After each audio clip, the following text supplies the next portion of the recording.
cái cao bị bia đấy năm chả đâu năm số mấy con lìa mà mấy đâu rồi năm bao quá gì thì bao quá rồi lâu rồi lâu lâu bị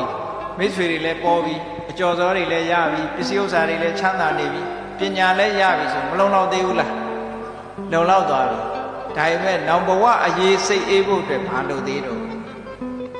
năm bao quá gì xây ế bộ để phá đầu tí rồi sau đó nhớ sao vậy tụi mấy đứa xem chưa năm bao quá mà xây ế bộ để phá đi đủ rồi về đi đi về ya đi chân tông mà năm bao gì xây ế bộ để rồi nhớ sao vậy tết sản đam mô đi đi xa con số bị rồi để ya lấy miếng của họ đấy tết xa rồi đấy mà để ya xí bộ rồi đấy năm bao quá vậyဓမ္မောဆိုတဲ့အသိပညာရှိဖို့လိုတယ်ဓိဋ္ဌိဆိုတဲ့လုံလဝိရိယရှိဖို့လိုတယ်စာခလို့ဆိုတဲ့ခုနစွန့်ကြဲပိတ်ကမှုဆိုတာရှိဖို့လိုတယ်ဘဝခရီးအတွက်နောင်ဘဝခရီးအတွက်စိတ်ချရအောင်ဘဝအရေးမှာစိတ်အေးရအောင်လိုအပ်တဲ့အချက်တွေကတော့မင်္ဂလာကိုပြောဖို့လိုတယ်ကိုယ့်ဘဝကိုယ့်အကြောင်းနဲ့အကျိုးအကောင်းဆုံးကိုသိတဲ့ပညာလိုတယ်ချိုးပန်းအထောက်မှုလုံလဝိရိယလိုတယ်စာခလို့ဆိုတယ်ကိုတယောက်တည်းမသုံးဆွဲပဲကိုရှိတဲ့ပစ္စည်းကိုညာနဲ့မျှဝေသုံးဆွဲတတ်တဲ့စွန့်ကြဲမှုဆိုတာလိုတယ်အဲ့ဒီ၄မျိုးနဲ့ပြည့်စုံလို့ရှိရင်နောက်ဘဝအရေးစိတ်အေးရပါတယ်တဲ့ဟောမြတ်စွာဘုရားအာလောကကြီးဟောနော်အားလုံးမေကွန်ပေါင်း73ခုအဖြေ73ခုတရားချခင်သူတော်စင်ပြိဿတ်တို့ဘုရားမြတ်စွာအာလဝကသုတ်တံမှာဒါတွေကိုဟောထားတယ်အာလဝကကြီးရဲ့ဗိမာန်ထဲမှာသူမေးတဲ့မေးခွန်းတွေဒီမေးခွန်းတွေရဲ့ဒီအဖြေတွေဟာကသဗ္ဗမြတ်စွာဘုရားကိုယ်တိုင်ဖြေခဲ့တဲ့အဖြေနဲ့ဂေါရမမြတ်စွာဘုရားဖြေခဲ့တဲ့အဖြေကလုံးဝထပ်တူပါပဲ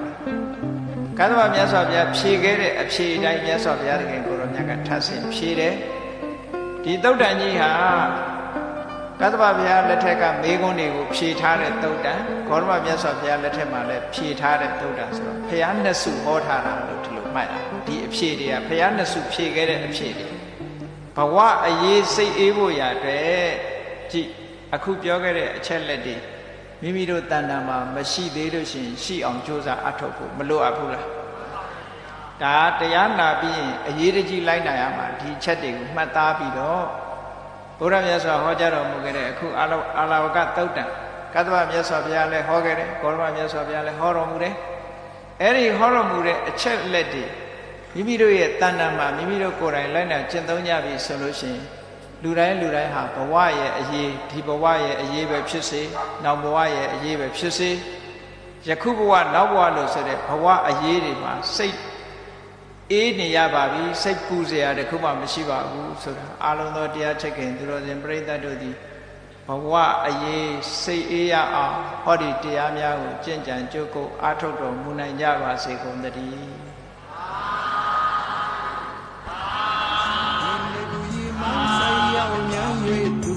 သူကတော်မြည်ပေ၏